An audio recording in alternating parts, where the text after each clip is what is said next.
Muito obrigado. Agradeço também o pessoal do Tozini, que topou comparecer aqui ao nosso comitê para falar de alguns temas que nós selecionamos. Eu acho que são temas de interesse para todos os associados, né? E o nosso facilitador aqui vai ser o Jerry, que é advogado no Tozini Freire, também é advogado aí formado pela Universidade de São Francisco, com especialização em direito tributário pela PUC de São Paulo e também pela Southwestern Institute for International and Comparative Law. O Jerry, ele é uma pessoa que ele não me conhece, mas eu conheço, porque o mundo do direito tributário é essa coisa pequena, então já ouvi falar muito bem dele. Eu tenho certeza que todos vocês vão aproveitar bastante aí a fala. E os dois temas que nós selecionamos é a constitucionalidade do aumento do IOF e a incidência de RPJ e da CSLL na Selic. Vou passar a palavra para o Jerry para que a gente possa aproveitar ao máximo o tempo dele. Obrigado. Obrigado, Caroline e Tiago, pela introdução. Boa tarde a todos e a todas que estão nos assistindo hoje. Os temas, né, são os temas, né, que, como bem já disse aí o Tiago, e eu preparei um material curto, justamente para a gente poder, muito mais para guiar aqui as discussões e para ter uns highlights, né, para a gente poder conversar. E a minha ideia é que a gente faça realmente aqui um papo menos, um papo mais informal, e aí, evidentemente, que eu estou à disposição para conversar com vocês e discutir dúvidas e eventuais pontos aí que vocês julguem interessantes. Então, o material é rapidinho. O que eu sugeriria é que eu passasse, o material, como eu disse, é curto, né, então é rápido. Eu sugeriria que eu passasse, então, pelo material. Eu posso fazer uma pausa aí no primeiro tema, né, a ordem que eu escolhi aqui foi, primeiro, a inconstitucionalidade do aumento do IOF, e aí, na sequência, a gente fala sobre a tributação da Selic pelo IRPJ e CSL. Então, eu faço uma pausa logo depois de falar do IOF, a gente conversa sobre eventuais pontos aí, depois eu passo para a segunda parte, que é a tributação da Selic pelo IR e pela CS, tá bom? Então, deixa eu projetar minha tela aqui.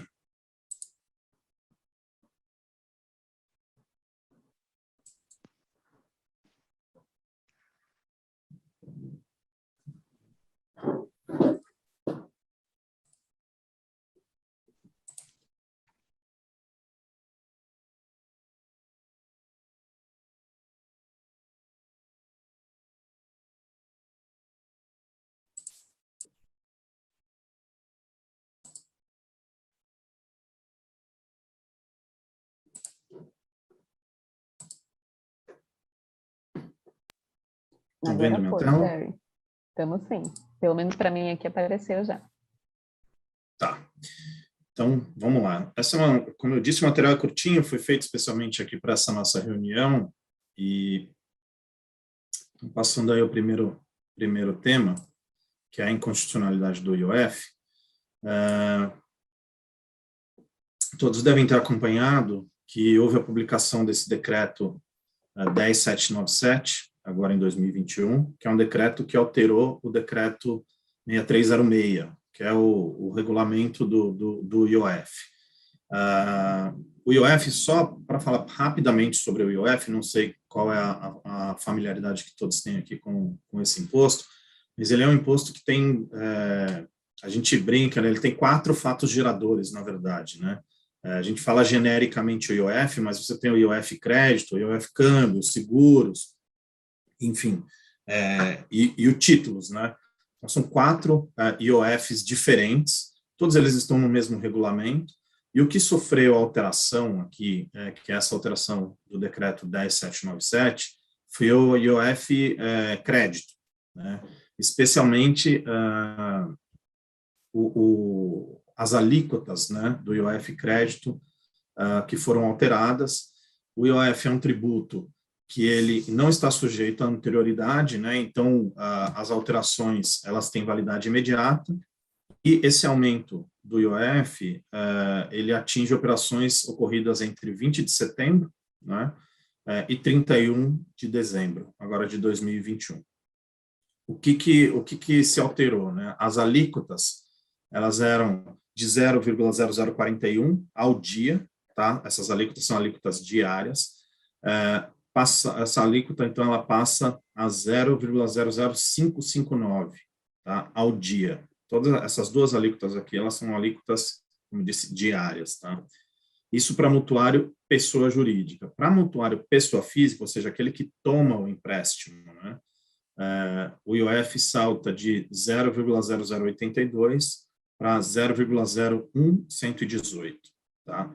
Então, a alíquota sai de 0,041 ao dia para 0,0559 ao dia, no caso de mutuário, que é tomador de empréstimo, pessoa jurídica, e no caso de mutuário, tomador do empréstimo, portanto, pessoa física, sai de 0,0082 para 0,01118. Como foi noticiado na mídia, a intenção do governo em fazer esse aumento é justamente para financiar o chamado Auxílio Brasil, que é uma nova roupagem aí do Bolsa Família. E aqui é onde reside a principal, por assim dizer, inconstitucionalidade desse aumento, né? Como eu disse, o IOF ele não está sujeito aí ao princípio da anterioridade, né, e nem da legalidade, porque ele pode ser majorado por decreto. Porém, essa majoração do IOF ela precisa atender aquilo que a gente chama de caráter extrafiscal do imposto. Tem dois pontos aqui. O primeiro deles, né, da inconstitucionalidade, é esse que vocês estão vendo aí na tela, que é justamente a vinculação de receita de impostos a qualquer órgão, fundo ou despesa, né? Então, nenhum dos impostos que são arrecadados, eles podem ter uma destinação específica. E, nesse caso, o próprio governo declarou na mídia, aí, como todos viram, que o aumento teria aí como destinação justamente o financiamento de um novo Bolsa Família. O governo depois tentou explicar que, na verdade, não é, a receita não é vinculada, que na verdade não é bem isso que se tentou dizer, mas, na prática, a gente sabe que o que está por trás desse aumento é justamente isso, né? O governo andou soltando notas, aí todos devem ter visto também, justamente dizendo, não, é que aqui toda a despesa tem que corresponder a uma receita, então, quando se falou desse novo aumento do IOF, era uma questão de nova fonte de renda, e isso foi feito, inclusive, para a reforma do imposto de renda, que não é objeto da discussão aqui, mas que também tem repercussões dessa ordem, mas o fato é que ficou muito claro que esse aumento ele pretendia aí fazer o financiamento do Auxílio Brasil. O segundo ponto aqui é justamente a característica do imposto, né? Esse imposto, além da função arrecadatória, como todo e qualquer imposto, ele tem uma função de regulação da atuação estatal, né? E é justamente isso que permite ao IOF não se sujeitar nem ao princípio da legalidade, nem ao princípio da anterioridade, né? Que são dois princípios que se aplicam aos demais impostos, aí, à exceção de alguns outros, né? Como o IPI, por exemplo.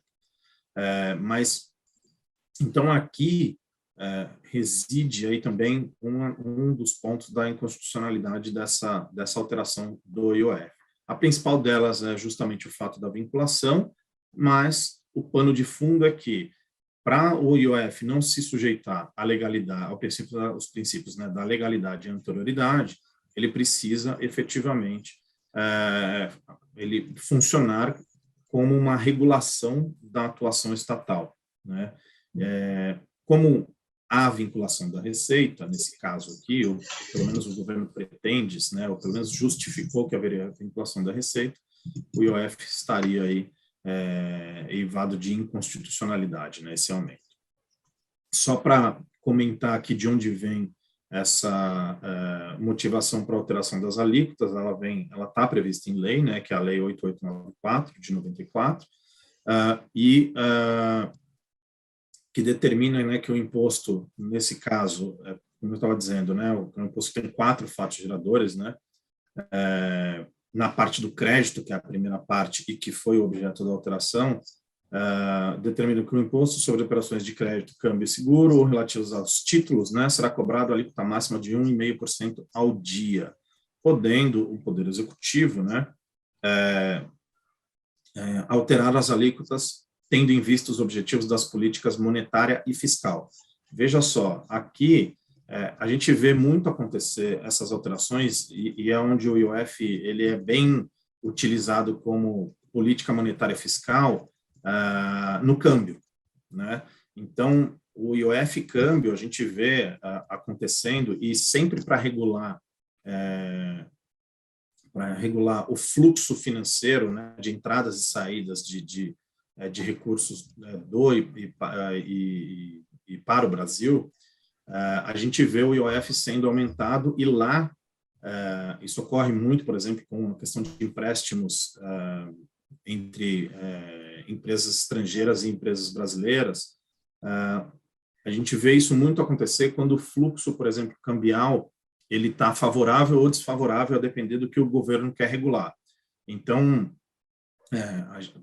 para quem tem um pouco mais de contato com o IOF, já deve ter notado, por exemplo, que o prazo para empréstimos, para pagamento de empréstimos ao exterior, com a alíquota zero do IOF, atualmente é de 180 dias. Então, basta que um empréstimo seja contraído por alguém no Brasil, de uma entidade no exterior, basta que esse empréstimo tenha um prazo de pagamento de 180 dias para a alíquota do IOF, nesse caso, é o IOF câmbio,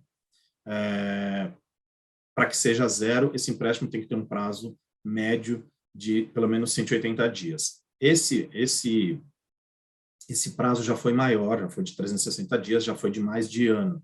Então, ali, claramente, o IOF está regulando fluxo financeiro e cambial. Então, ali é muito essa característica do IOF de política monetária e fiscal, o que é diferente do caso que a gente está vendo aqui, que é um IOF para operações de crédito com uma receita destinada aí, né? Então, em relação ao IOF, eu acho que esses eram os comentários aí que eu tinha a fazer.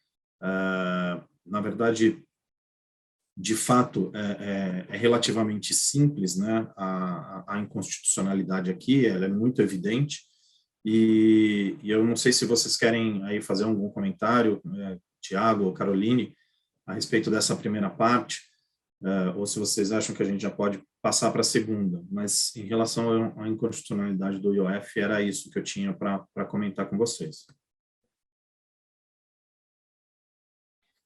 Bom, já acho interessante que não há dúvidas da inconstitucionalidade em todo mundo que a gente conversa, em todos os locais que eu busco, né?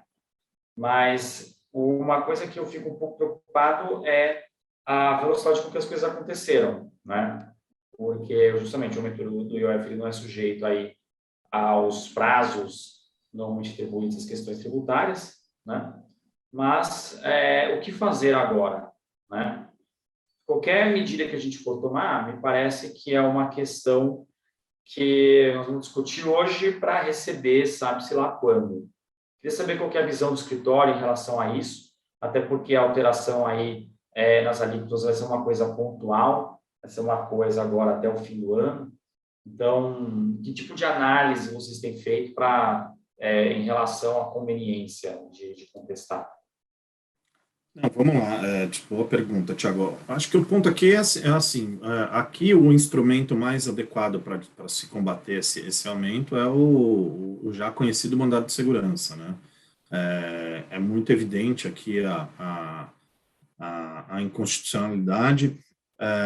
O mandado de segurança tende a ser mais célere, né? Mas o mais célere, evidentemente, que não é em um mês ou 2 meses, né? O que a gente consegue obter uma liminar, né? A liminar, sim, ela é mais célere, Mas é uma discussão que, de fato, até se encerrar, ela leva alguns bons anos, né? Como todo mandado de segurança, por exemplo, ou como toda discussão judicial.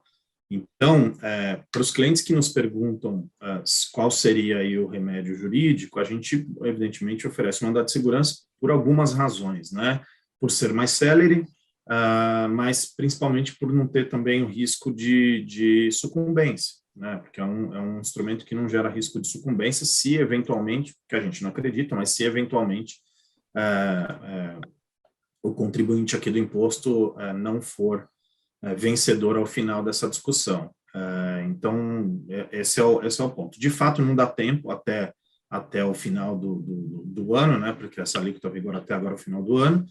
A medida liminar, sim, ela pode ser concedida muito mais rapidamente. E aqui, o que acontece é, assim como a gente assistiu em alguns casos mais famosos, né, como a tese do século, né, do ICMS na base do PIS e COFINS, aqui a questão é o ressarcimento desse valor lá na frente, acrescido de Selic, né? Eu acho que esse é o grande ponto. Aqui não tem muito o que fazer. Claro, existem algumas variações desse mesmo tema, né? A empresa ou o contribuinte aqui pode eventualmente depositar em juízo a diferença e levantar o valor lá na frente. Existem algumas variações do mesmo tema, mas o ponto é justamente esse, uma vez que se opte por discutir, nossa recomendação é que se discuta por um mandado de segurança, e aí fica de fato a critério de quem fizer a discussão, né? Se faz um depósito judicial, que pode ser feito no mandado de segurança, ou se faz aí um pedido de liminar, e que aí seria suficiente para não recolher o imposto nesse momento. Agora, em se optando por recolher o imposto, nada obsta que lá na frente, depois, se propõe uma ação judicial de repetição de indébito. Também é um caminho que pode ser escolhido aqui. O mandado de segurança com depósito judicial, para aqueles contribuintes que são mais conservadores, por assim dizer, ele pode ser uma boa saída, porque a concessão de uma liminar, a gente sabe que se ela é eventualmente cassada, a empresa, né, o contribuinte tem aí 30 dias para poder fazer o depósito daquele valor em discussão.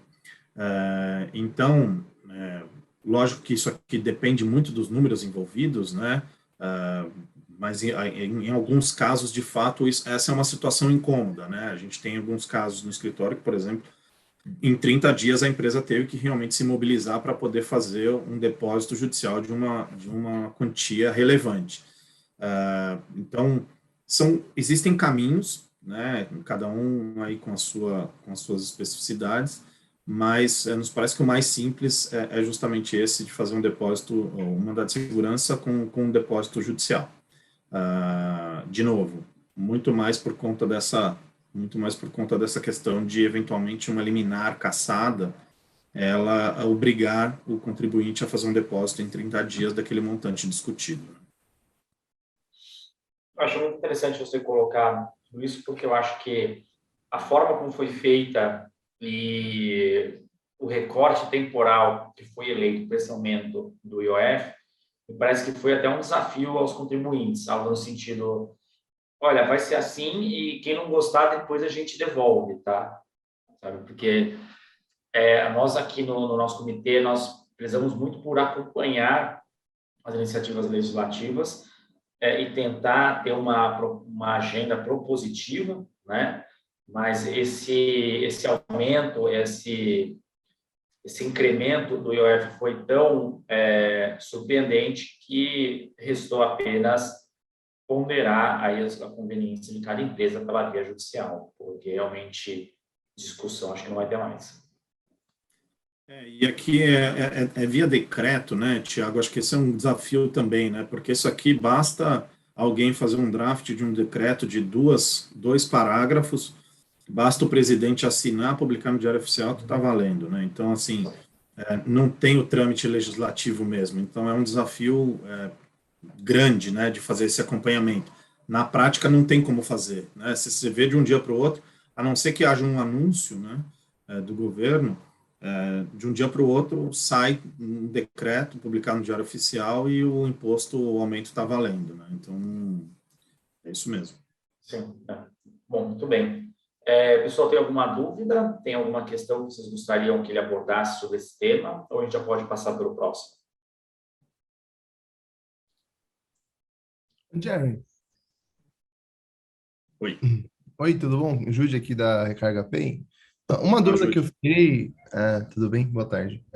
Uma dúvida que eu fiquei aí na tese, a gente vai se pautar muito mais pelo que foi divulgado pelo próprio governo do que propriamente no que está no decreto, é isso? Quer dizer, é isso que me preocupa na tese jurídica, assim, propriamente dita, de falar que, olha, o governo está destinando isso para uma finalidade específica, o que é inconstitucional, ao passo que, se você olhar o decreto propriamente dito, que é o que de fato mudou, não aparece essa evidência legal, né? Essa que é a minha dúvida, se tem dado certo essas liminares, se tem sido bem sucedidas, né?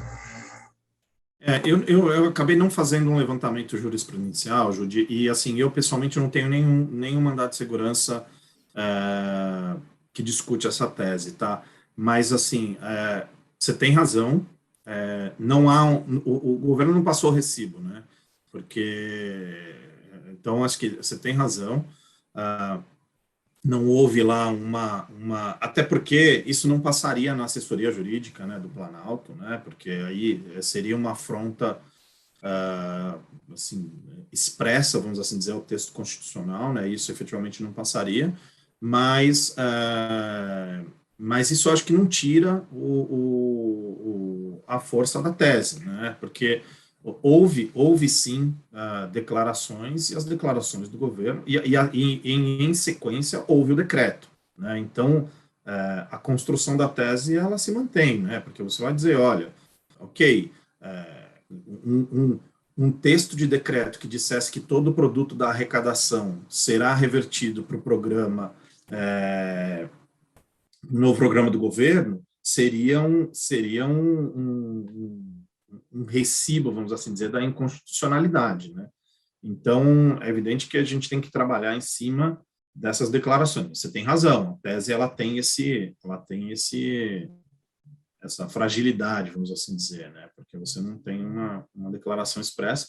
E no final das contas, o que o governo também tenta fazer é a velha história do dinheiro não tem carimbo, né? Então, na verdade, não é que eu vou usar esse dinheiro do IOF para poder custear aí o novo Bolsa Família. Não é nada disso. É que eu preciso ter, para cada despesa, eu preciso ter uma fonte de receita. Então, eu vou ter uma fonte de receita e vou usar outros recursos para poder custear. Esse é o desafio, de fato, da tese. Você tem razão. Obrigado.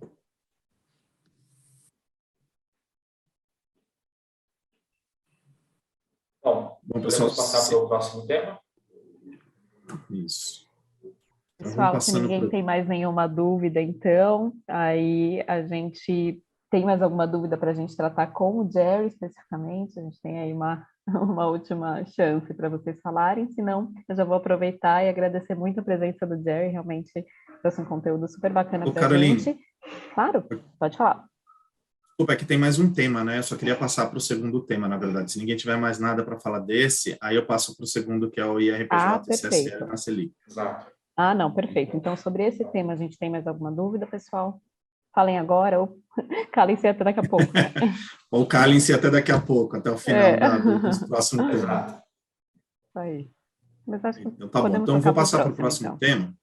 Tá. O próximo tema, todos devem ter assistido também, aí, acompanhado o julgamento do Supremo sobre a incidência do IRPJ e da contribuição social sobre o lucro líquido sobre a Selic, né? Esse é um tema que já vinha sendo discutido há bastante tempo. A gente vinha acompanhando esse tema de perto, porque ele tinha uma vinculação com uma discussão sobre imposto de renda de pessoa física, né, em indenizações e tudo mais. A tese tinha uma correlação. a gente, no escritório particularmente, a gente tinha a expectativa de que o julgamento ele tivesse o desfecho que ele teve, ou seja, favorável aos contribuintes, em razão das vinculações e das discussões anteriores.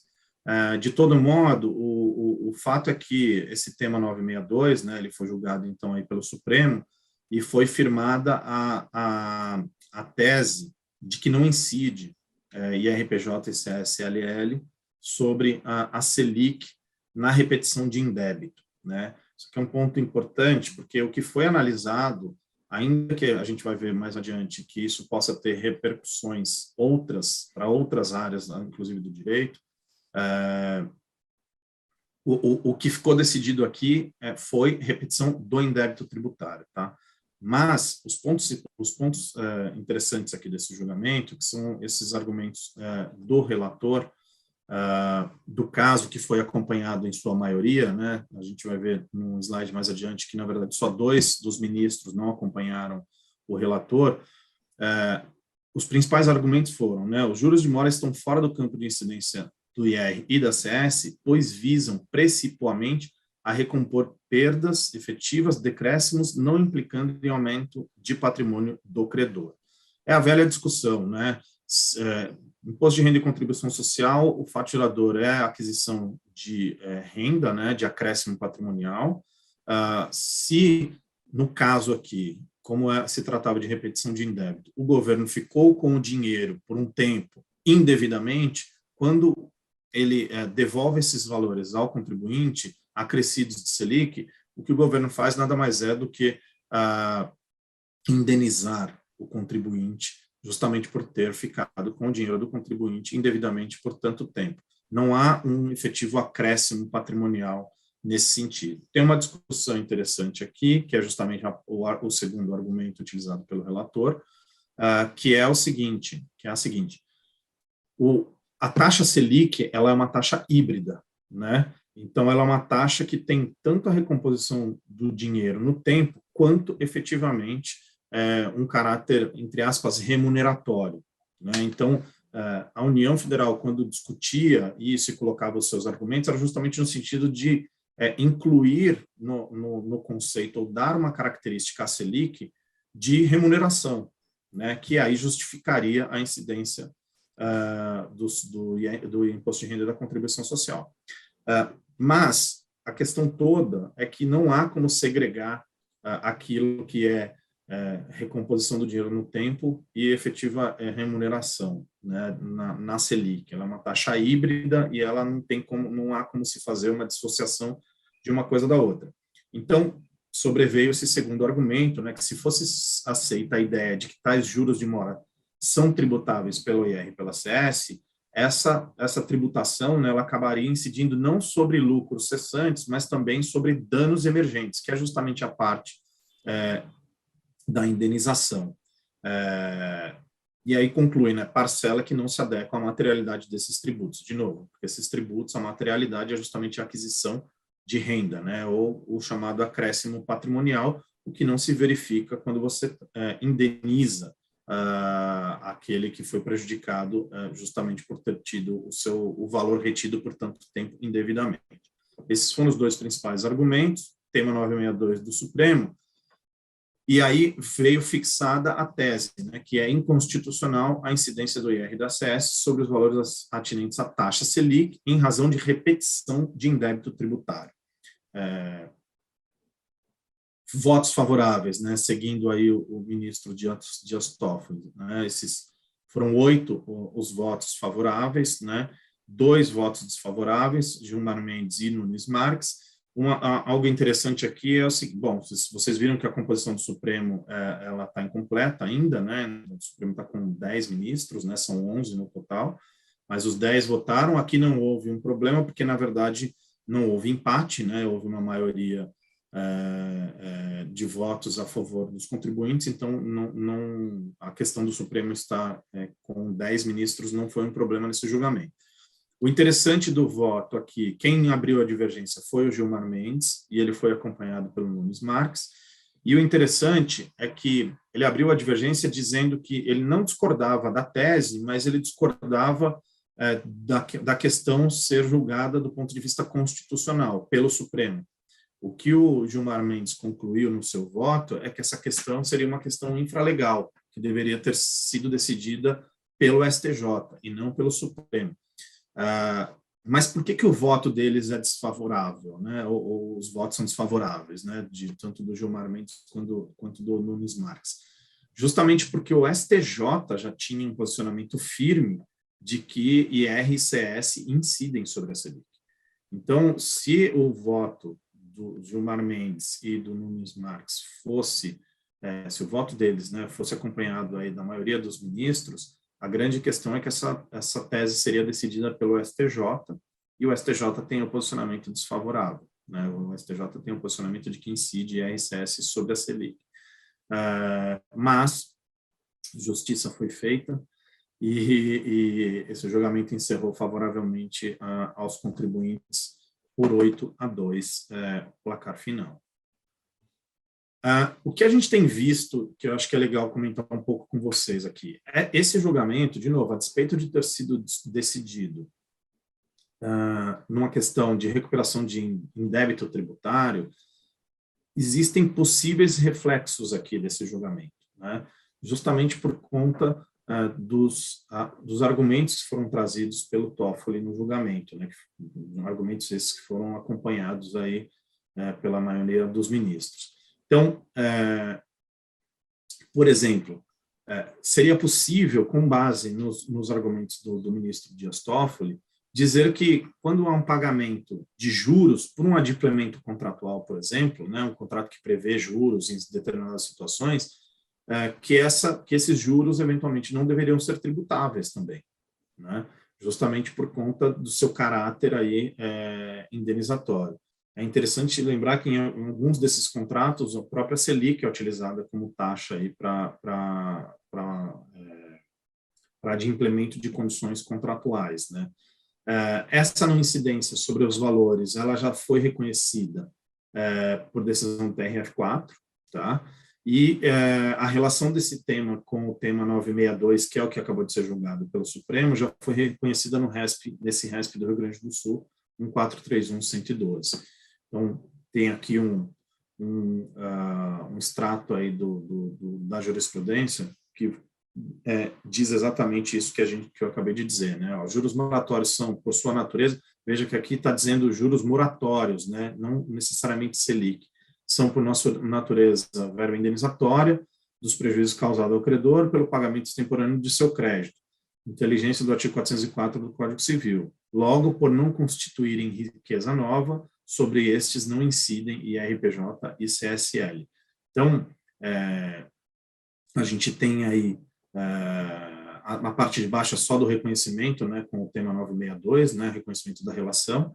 Então, existe aí uma expectativa de que que esses reflexos passem a ser verificados na jurisprudência também a partir do julgamento aí do tema 962. Um outro ponto que eu queria trazer para vocês aqui é a possibilidade de modulação dos efeitos. O acórdão ainda não foi publicado, né? E a União Federal ela pode opor embargos de declaração requerendo a modulação dos efeitos, né? A gente tem visto isso ser utilizado cada vez mais. O Supremo tem a prerrogativa de modular os efeitos da decisão para qualquer data.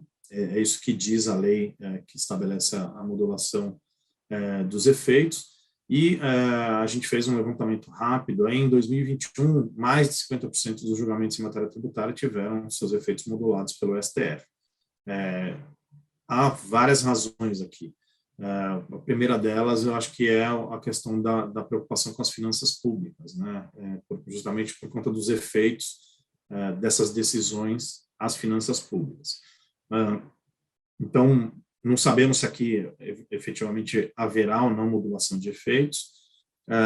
Não há, como era mais comum, né, em mudanças de jurisprudência, né, se utilizar a modulação de efeitos. Aqui, em tese, não há mudança de jurisprudência, porque o Supremo nunca tinha avaliado a questão, mas, como eu disse há pouco, tem uma jurisprudência firme do STJ a respeito da incidência de IRPJ e CSL sobre a Selic.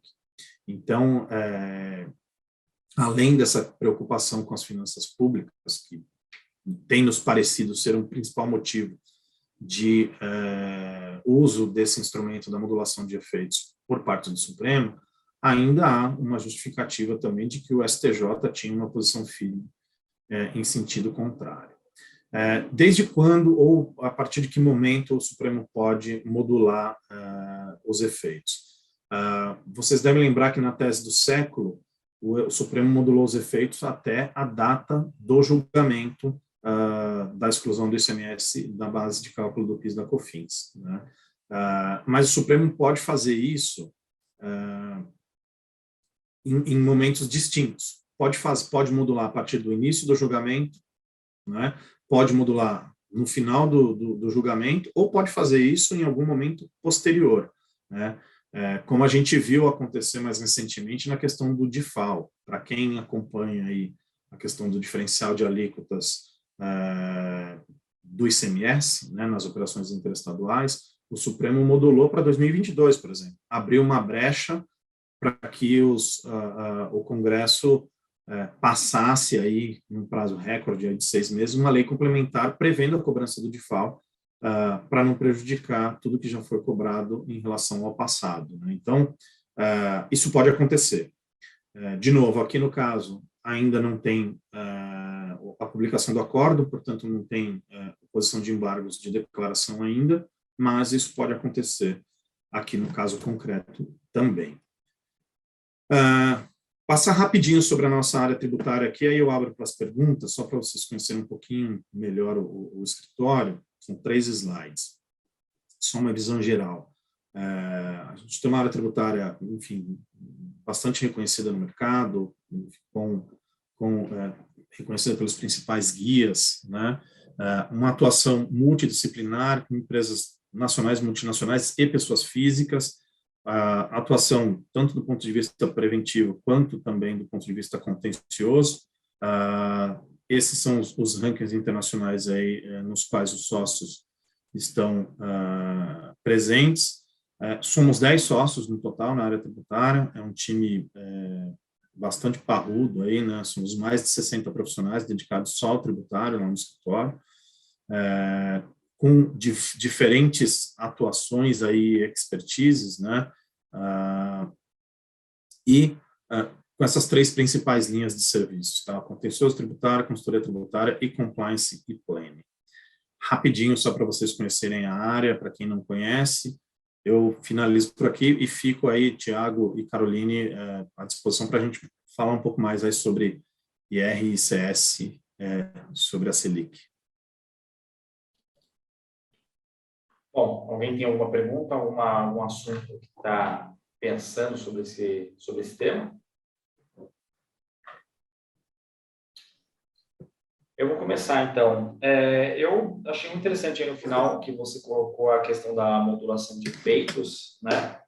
E eu tenho visto também, além da própria modulação de efeito, a própria resistência da Receita, no caso da chamada tese do século, né? A Receita que tem criado todo tipo de empecilho para que as pessoas possam levar a cabo o que elas conseguiram judicialmente. Espera-se que na questão do IRPJ na CSI e CSLL, na Selic, seja da mesma forma? Há algum comentário nesse sentido? O que vocês estão achando? Olha, Tiago, é um bom ponto. Como aqui a discussão é diferente, né, e tem e não havia uma polêmica prévia a essa discussão, como era o caso lá da tese do século, nos parece que aqui o desfecho ele não será o mesmo, né? Nos parece que a Receita não, porque diferentemente da tese do século, acho que falta nesse caso aqui elementos para a Receita Federal começar a criar problemas aí para os contribuintes se valerem desse crédito, porque lá na tese do século, além da velha discussão exclui o destacado ou exclui o pago efetivamente, ainda há a discussão dos créditos, que é o que de fato hoje tem causado problema para as empresas que querem se aproveitar dos valores recolhidos indevidamente. A Receita Federal abrindo fiscalizações e tudo mais. No caso aqui, da tributação do IR-ICS sobre a Selic, só me parece aqui que só seria possível a Receita fazer isso se a Receita viesse com essa divisão, vamos assim dizer, da Selic remuneratória versus a Selic indenizatória, o que é algo que não tem como ser feito, né? Eu acho que, então, penso eu que aqui o desfecho vai ser um pouco diferente nesse sentido. Agora, a lei que dá poderes à Receita Federal abrir fiscalização em relação aos créditos e, com isso, suspender o envio de novas compensações, ela continua em vigor. Então, para aquelas empresas que vão recuperar o IR-ICS sobre a Selic dos últimos 5 anos, quando forem submeter as suas PERDECOMPs, possivelmente vão enfrentar uma resistência dessa natureza. Menos em relação ao valor em si, mas talvez em relação à impossibilidade de submeter novas compensações. Então, acho que, nesse sentido, de fato, as empresas podem ter algum tipo de dificuldade. E contra isso, enfim, tem um já conhecido remédio, o mandado de segurança também, né? Porque justamente a Receita Federal não pode. Isso representa, de uma certa forma, uma desobediência à coisa julgada, né? Então, a Receita não querendo devolver os valores aí que foram recolhidos indevidamente por meio de fiscalizações. A gente tem casos de clientes que já está na 4ª, 5ª prorrogação da fiscalização, e a Receita não tem o que cobrar, porque os valores estão lá, todos calculados corretamente, e então a postergação, né, ali do termo de fiscalização é justamente para impedir que a empresa continue compensando. Essa dificuldade, eventualmente, os contribuintes vão ter, sim, nesse caso aqui, mas não terão as outras, né, como a exclusão do ICMS da base dos créditos, né, que a gente viu 2 pareceres, né, um favorável à posição da Receita e um mais recente desfavorável à posição da Receita, né. Aliás, o mais recente completamente acertado, porque é um absurdo se excluir o ICMS da base dos créditos. Então, esse tipo de dificuldade não, mas a dificuldade com submeter novas compensações, isso pode sim acontecer. Então, muito obrigado aí pela visão. Eu acho que mesmo aqueles associados que não têm aí, não inauguraram o seu próprio contencioso, certamente uma compensação, alguma coisa desse sentido, se não fizeram, em breve vão fazer, né? O crescimento de qualquer operação natural que você acabe gerando aí alguns créditos que você queira dar vazão. Bom, alguém tem mais alguma pergunta, pessoal? Não? Tudo bem? Agradeço a presença do todos, agradeço muito ao Géry, foi muito boa a sua apresentação. Acho que a Carol quer fazer algumas palavras aí, Carol.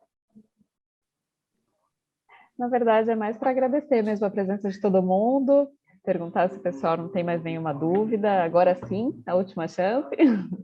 Mas se todo mundo já tiver ok, agradecer a presença principalmente do Géry aí, ter disponibilizado um pouquinho do tempo dele para compartilhar conhecimento aqui com a gente. Muito bom, Géry, muito obrigada.